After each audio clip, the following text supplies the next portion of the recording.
¿Qué papel juegan las buenas obras en la vida del creyente? ¿Buenas obras? ¿Acaso la Biblia nos dice claramente que no somos salvos por obras? ¿No lo dice? ¿Pablo no lo dice en Efesios capítulo 2? Sí lo dice. Pero luego el verso 10 dice que somos una hechura de Dios, creados en Cristo Jesús para buenas obras. Si bien es cierto que no somos salvos por buenas obras, pero somos salvos para buenas obras. Y ahí está la clave. Hemos sido salvos para las buenas obras. Dios anhela un pueblo, Pablo le dice a Timoteo, un pueblo celoso, ardiente, apasionado de buenas obras, porque las buenas obras le traerán gloria a Dios. Estamos en esta serie que titulamos Buenas Obras y estamos estudiando el papel que juegan las buenas obras en la vida del creyente. Hemos dicho ya categóricamente que la salvación no es por medio de las buenas obras. La salvación es por la gracia de Dios. Pero una vez que ya hemos sido salvos, Dios espera de nosotros que vivamos en buenas obras. No para mantener, para preservar, para conservar nuestra salvación. Muy por el contrario, no tiene nada que ver, sino que precisamente porque somos salvos, Dios espera de nosotros buenas obras. Si tiene su Biblia, quiero invitarlo que la abra conmigo en la carta de Pablo a los Filipenses, a la iglesia que está en Filipos, capítulo 2, versos 12 y 13, verso que estudiamos ayer. Pablo dice, por tanto, amados míos, como siempre habéis obedecido, no como en mi presencia solamente, sino mucho más ahora en mi ausencia, ocupaos en vuestra salvación con temor y temblor. Porque Dios, dice el verso 13, es el que en vosotros produce así el querer como el hacer por su buena voluntad. Este verbo ocupaos es el presente imperativo medio del verbo katergaseste, que es a la vez un verbo compuesto de kata, que es un intensivo, y ergasomai, que es el verbo que quiere decir trabajar. Si estos dos, kata y ergasomai, se unen, crean el verbo trabajar con intensidad. Es un verbo enfático que significa obrar, conseguir, producir mediante un gran esfuerzo y dedicación. La palabra indica llevar una obra a la consumación, a la meta, cumplir el propósito. Como veíamos ayer, Pablo está exhortando a los creyentes de Filipos que deben ser constantes, que deben ser hombres completamente ocupados, deben estar constantemente ocupados, enfocados, determinados en trabajar en su salvación. La idea es la de estar ocupados hasta concluir el plan, el propósito y el objetivo por el cual fueron salvos. Recuerde que Pablo dice que hemos sido salvos para buenas obras, no por buenas obras, pero para buenas obras. Pablo ya nos ha dicho que hemos sido salvos para buenas obras. Estar ocupado en la salvación es estar constantemente ocupados en vivir en buenas obras. Esta ocupación que Pablo demanda de los creyentes es su más alta responsabilidad. Los creyentes debían vivir en un estado permanente produciendo buenas obras. Para indicar la importancia gravitante de esta ocupación es que Pablo usa la frase con temor y temblor. Con temor y temblor. Dice, sino mucho más ahora ocupaos en vuestra salvación con temor y temblor. ¿Qué significa eso? Además de que Pablo ha dicho de que estemos absortos, ocupados, enfrascados, comprometidos en llevar a la consumación nuestra salvación, en el sentido de que Dios espera producto de nuestra salvación, buenas obras, sino que además le añade esa frase, con temor y temblor. Pablo usa el sustantivo temor, que es el sustantivo phobos, que hace mención al temor interno, al miedo, pero no miedo de espanto, sino al miedo reverente, al miedo de respeto. Temor de gran respeto. Eso es lo que está diciendo Pablo. Debemos estar ocupados en nuestra salvación con miedo reverente, temor reverente, teniendo temor de fallarle al Señor. Y luego añade la palabra temblor, que es otro sustantivo, el sustantivo tromou, que indica la expresión externa de temor, de estar temblando. Pablo dice que nosotros debemos estar ocupados en nuestra salvación con ese temor reverente, con ese espanto, pero no de miedo, sino de respeto. Respetamos, apreciamos, valoramos tanto la obra del Señor, de la obra de salvación que el Señor nos regaló, que queremos estar ocupados en el propósito final de la salvación. Esta frase indica la manifestación de suma reverencia ante las disposiciones del Dios Santo, que incluye el respeto extremo de no ofender su santidad. La frase indica el temor tanto interno como externo en el que el creyente debe vivir sabiendo que tendrá finalmente que pararse delante del tribunal magno, ese magno tribunal llamado el tribunal de Cristo.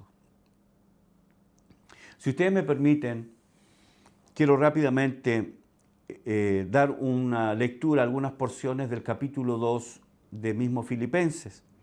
Pablo comienza si hay alguna consolación, si hay algún consuelo, si hay alguna comunión del Espíritu, si algún afecto entrañable, si alguna misericordia, completad mi gozo, sintiendo lo mismo, teniendo el mismo amor, unánimes, sintiendo una misma cosa. Pablo dice, no hagáis nada por contienda, por vanagloria, antes bien con humildad, estimando cada uno a los demás como superiores a sí mismo, no mirando cada uno por lo suyo propio, sino cada cual también por lo de los otros. El verso 5, haya también en vosotros, además de todo esto, haya también en vosotros este sentir que también hubo en Cristo Jesús, el cual siendo en forma de Dios, no estimó el ser igual a Dios como cosa que aferrarse, sino que se despojó a sí mismo, tomando forma de siervo, hecho semejante a los hombres, y estando en la condición de hombre se humilló a sí mismo, haciéndose obediente hasta la muerte y muerte de cruz.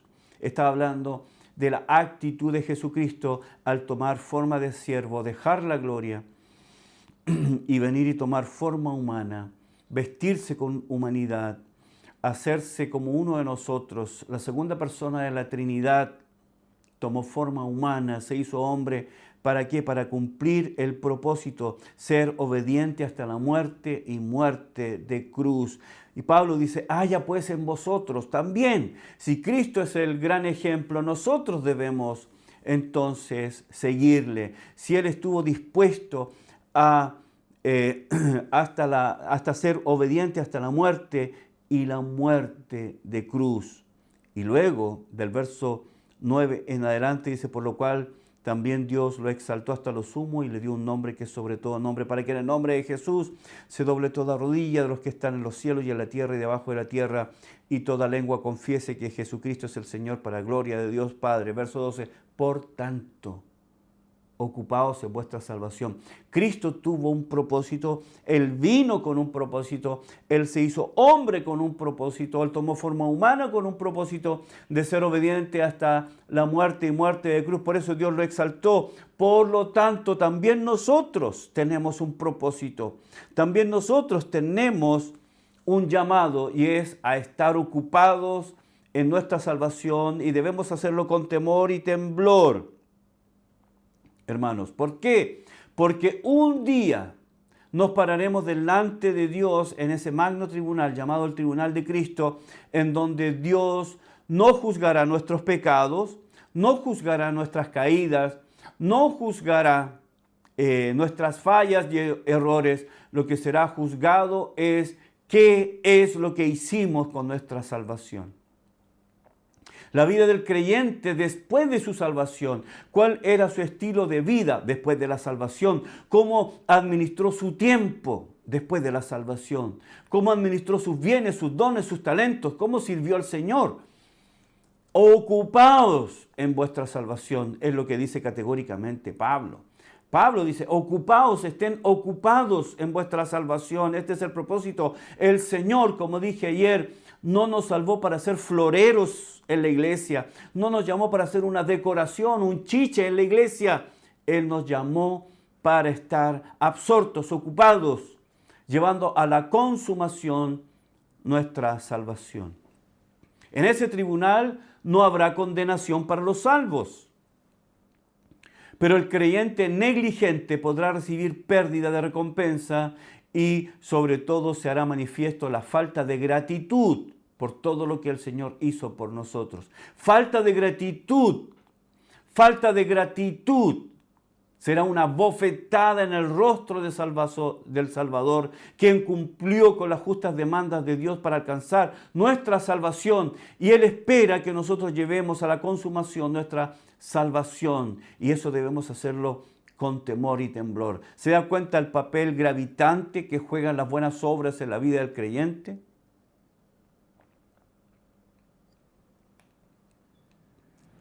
Muchos creyentes viven hoy como si Dios les debiera algo. Como si Dios no mereciera nuestras buenas obras en manifestación de nuestra gratitud. Por esta razón, Pablo enfatiza que los creyentes deben estar permanentemente ocupados, enfocados en buenas obras. Y esas buenas obras, bien hechas, le traerán gloria a Dios. La ocupación suprema del Hijo de Dios es mantenerse constantemente en buenas obras. ¿Cuál es el propósito de las buenas obras en la vida del creyente?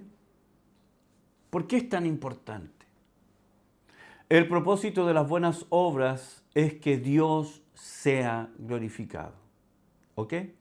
Mateo capítulo 5, verso 14 al 16. Vosotros sois la luz del mundo. Una ciudad sentada sobre un monte no se puede esconder. Ni se enciende una luz y se pone debajo de un almud, sino sobre el candelero, y alumbra a todos los que están en casa. Verso 16.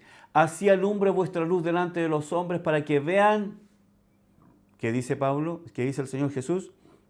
Para que vean vuestras buenas obras y glorifiquen a vuestro Padre que está en los cielos. Entonces hemos sido hechos nuevas criaturas, hechos en Cristo Jesús con el propósito de hacer buenas obras. Dios me ha dado una nueva naturaleza, me ha sellado con su Espíritu Santo, me ha bautizado en el cuerpo de Cristo, me ha sentado en los lugares celestiales con Cristo Jesús. Dios ha sido tan dadivoso, tan generoso, tan pródigo con nosotros, habiendo sido vasijas rotas, hijos de ira, como dice Efesios 2. Pero ahora Él espera que nosotros podamos brillar en este mundo para que los hombres vean mis obras y que Dios sea glorificado. Que los hombres, por medio de las buenas obras hechas por sus hijos, puedan apreciar la belleza de Dios que ha obrado en mi vida. Que los hombres vean nuestras buenas obras, que ellos puedan ver a Cristo por medio de mis buenas obras y lo glorifiquen. Así que el primer propósito de las buenas obras es que Dios sea glorificado, que Dios reciba gloria. Cada cosa que hacemos, cada buena obra debe ser hecha con el fin, con el objetivo, con la meta de glorificar a Dios. Y no a mí, que yo no reciba gloria. No buscamos nuestra propia gloria. No buscamos reconocimiento o alabanza humana. Buscamos que Dios, ese Dios que me amó, aún estando sin mérito, reciba todo el reconocimiento. Dios nos ha salvado no porque vio algo bueno en nosotros o porque seamos dignos de su obra salvífica. Pablo nos dice de forma categórica 3 veces que Dios nos salvó para alabanza de su gloria en Efesios 1:6, 1:12 y 1:14.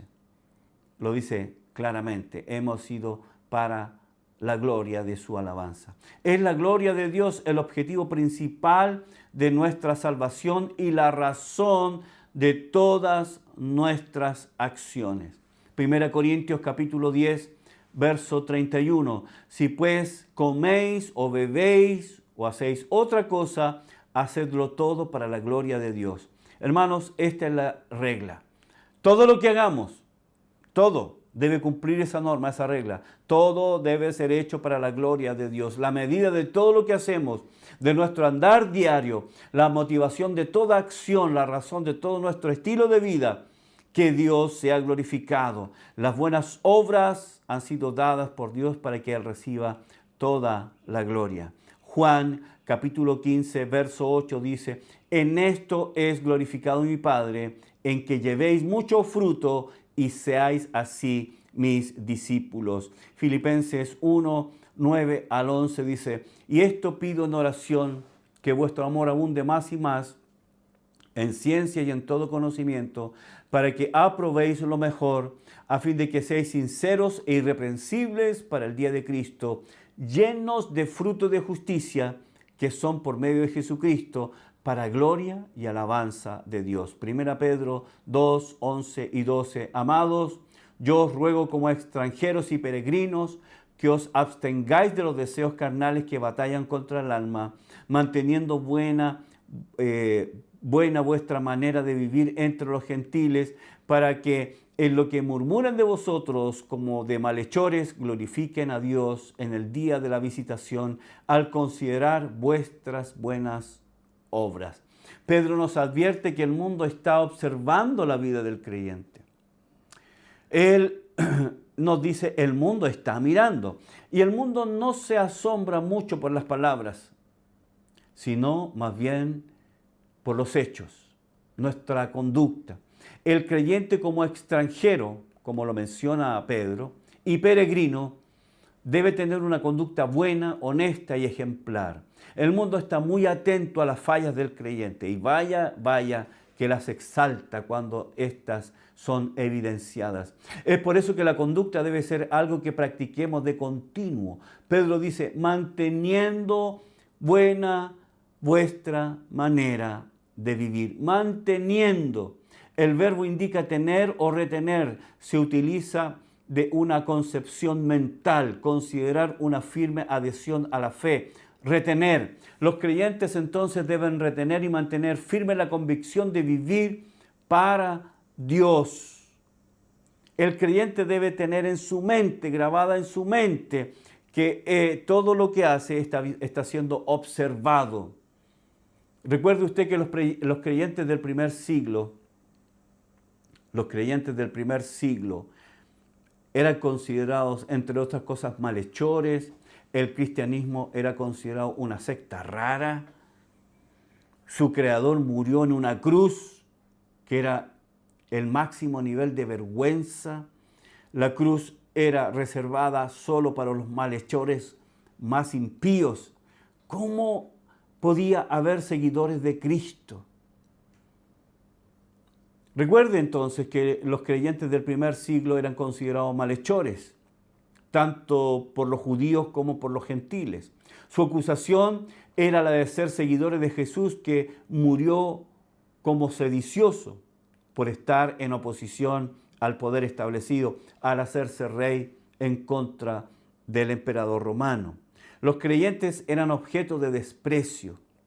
Escuchen lo que dice un comentarista, comillas. A los cristianos se les atribuía en tiempos de Pedro toda clase de maldades, acusándolos incluso de canibalismo, de actividades subversivas, de ateísmo, puesto que no tenían una figura, una imagen a la que adoraban, negándose también a dar culto al emperador. Pedro dice que todo eso es murmuración con el propósito de desprestigiarlos. Lo dice Samuel Pérez Millos en su comentario al libro de 1 Pedro. Pero Pedro está haciendo un llamado a vivir vidas distintivas en medio de un mundo perverso. Es un llamado a que su estilo de vida no solo sea bueno, lleno de bondad divina, sino que sea bello y agradable a la vista. ¿Por qué? Porque hay testigos, hay gente que lo está mirando. Los impíos están permanentemente observando, buscando alguna acción para acusar a los creyentes. Por esa razón se hace necesario vivir vidas rectas delante de ellos. Ruth Graham dice que un santo es una persona que hace fácil creer en Jesús. Un santo es aquel creyente que hace fácil que los incrédulos crean en Jesús. Por lo tanto, seamos hermosos, seamos santos, hermosos para la gloria de Dios. La exhortación de Pedro a los creyentes le recuerda las palabras del Catecismo Breve de Westminster, que dice: ¿cuál es el fin principal del hombre? La respuesta es: el fin principal del hombre es glorificar a Dios y disfrutar para siempre de Él. ¿Cómo pueden las criaturas finitas glorificar al Dios infinito? Pedro nos está enseñando que es por medio de nuestro comportamiento, de nuestras buenas obras, las cuales claramente apuntan a Dios y no a nosotros. Hermanos, estamos llamados a vivir en buenas obras. El mundo nos ve, por lo tanto nuestras buenas obras deben glorificar a Dios. Muchas gracias por acompañarme en el devocional de hoy. Muchas gracias también por sus saludos. Gracias por todos aquellos que se han suscrito al canal. Eso lo agradecemos mucho. Que Dios les bendiga. Seguimos mañana estudiando este tema de las buenas obras. Que Dios les bendiga.